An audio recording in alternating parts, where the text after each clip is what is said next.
আসসালামু আলাইকুম রহমতুল্লাহি ওয়া বারাকাতুহু।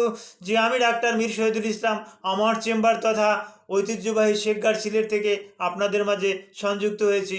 শেখগার থেকে সংযুক্ত হয়ে প্রতিনিয়তই আপনাদেরকে গুরুত্বপূর্ণ ভিডিও উপহার দেই, যা সম্পূর্ণরূপে বিজ্ঞানসম্মত। আজকেও তার ব্যতিক্রম হবে না। বিজ্ঞানসম্মত কোনো একটা রোগ জড়তা নিয়ে আলোচনা করে ভিডিও তৈরি করব। এই ভিডিওটা আপনাদেরকে উপহার হিসাবে পাঠিয়ে দেব। এই আমার উপহারটা আপনারা সাদরে গ্রহণ করবেন।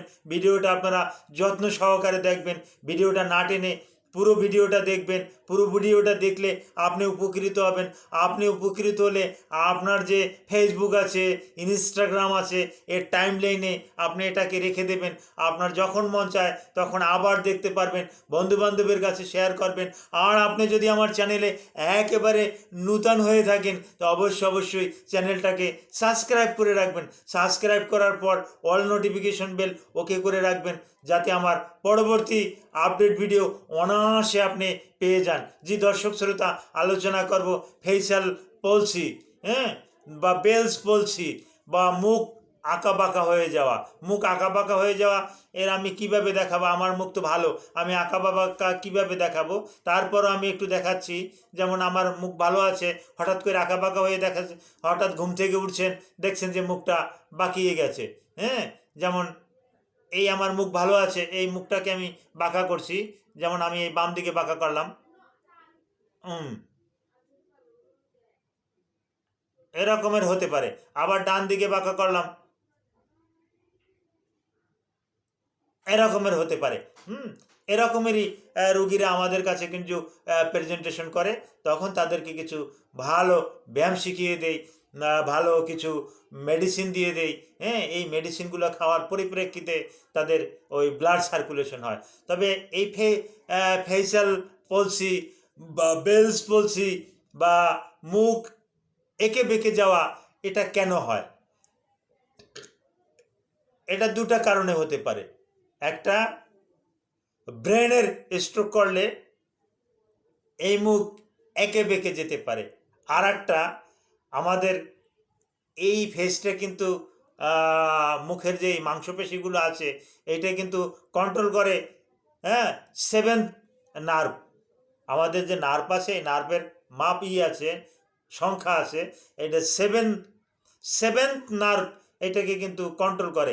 এই সেভেন্থ নার্ভটা যদি আপনার বিকল হয়ে যায়, এটা বিকল হওয়ার কতগুলো কারণ আছে। আপনার যদি ভাইরাস দিয়ে ইনফেকশন হয় তাহলেও হতে পারে। কোনো কেমিক্যাল দিয়ে ইনজুরি হতে পারে। কেমিক্যাল ইনজুরির সংখ্যাটাও বেশি দেখি, ভাইরাল পলসিটাও কিন্তু বেশি দেখি। এ দুটোই বেশি দেখি। নার্ভে যদি কোনো টিউমার হয়ে থাকে সেক্ষেত্রেও কিন্তু এই বেল পলসি অথবা ফেসিয়াল পলসি এটা কিন্তু হয়ে থাকে। অহরহ কিন্তু আমার চেম্বারে এরকমের রুগী প্রায়ই দেখে থাকি। আর তার চিকিৎসা দিয়ে থাকি। আলহামদুলিল্লাহ, চিকিৎসা নেওয়ার পর রুগী কয়েকদিনের ভিতরে ভালো হয়ে যায়। আর ব্যায়ামগুলো আমি নিজে করিয়ে দেই এবং বাসায় করতে দেই। কিভাবে করতে দেই তা আমি আপনাদেরকেও শিখিয়ে দেব।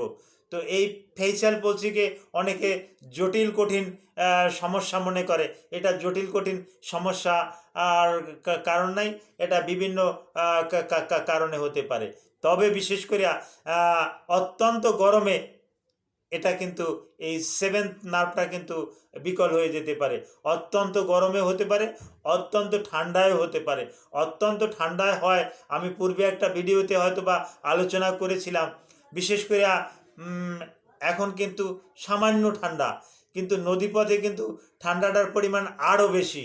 যখন আপনি লঞ্চে চড়লেন, দক্ষিণবঙ্গ বিশেষ করে পটুয়াখালী, বাউফল, বরগুনা, ভোলা, বরিশাল, ওখান থেকে আপনি ঢাকায় আসছেন ওই বড় বড় লঞ্চে, হ্যাঁ, পারাবত, সাগর,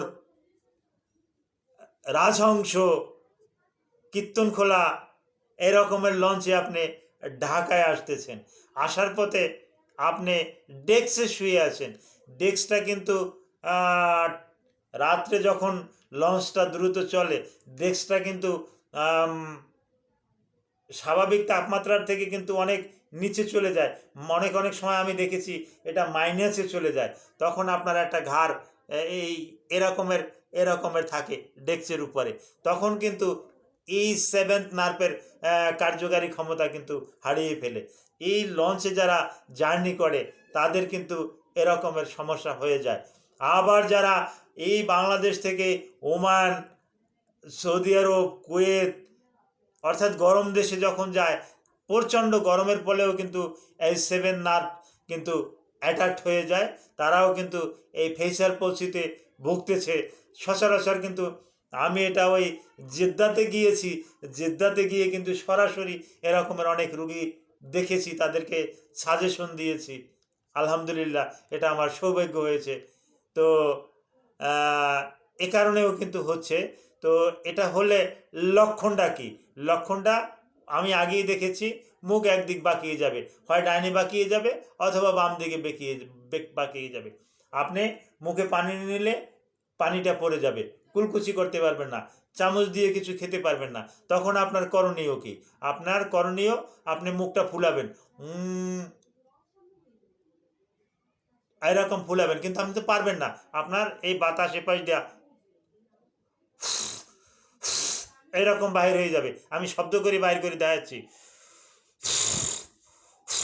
এরকম বাহির হয়ে যাবে, অথবা ওপাশ দিয়ে বাইর হয়ে যাবে, এরকম বাহির হয়ে যাবে। তখন আপনি মুখটাকে এরকমের চেপে ধরবেন, চেপে ধরে ফুলাবেন, এরকম ফুলাবেন। এই আমি যেটা দেখাচ্ছি এটা কিন্তু অত্যাধুনিক চিকিৎসাটা দেখাচ্ছি, ওয়ার্ল্ড হেলথ অর্গানাইজেশনের যে সর্বশেষ চিকিৎসা এটাই কিন্তু দেখাচ্ছি। এভাবে কিন্তু ফুলাবেন, আর এখানে ম্যাসেজ করবেন, আর গরম পানির স্যাক দেবেন, আর আপনি ভালো মানের চুইং গাম এটা মুখে দিয়ে এভাবে কিন্তু চিবুতে থাকবেন। যে পাশে সমস্যা ওই পাশ দিয়া বেশি বেশি করে চিবুবেন। চাবালে দেখা যাবে যেন আপনি অনেকটা উন্নতি সাধন করেছেন। ফেসিয়াল পলসি, বেলস পলসি, আঁকা পাকা মুখ আস্তে আস্তে করে দেখা যাবে 2-3 দিনের ভিতরে অনেকটা সমাধানে চলে এসেছে। এভাবে যদি আপনি চিকিৎসা করেন তাহলে কিন্তু আপনি ভালো হয়ে যাবেন। আর কিছু মেডিসিন আমরা রোগীদেরকে খেতে বলি, এই মেডিসিনগুলো ভালো সহযোগিতা করে আপনার বেলস পলসি তথা আঁকাবাঁকা মুখের জন্য ভালো একটা রেসপন্স দিয়ে থাকে। এরকমের সমস্যা হলে যত দেরি করবেন তত রোগটা দেরি হয়ে যাবে, সারাতে দেরি হয়ে যাবে। একটা সময় মাসেলগুলো শক্ত হয়ে কন্ট্যাক্ট হয়ে যাবে, তখন আর কিন্তু কাজও করবে না। তো এরকমের সমস্যা হলে কাল বিলম্ব না করে আমাদের কাছে চলে আসুন। Thank you all.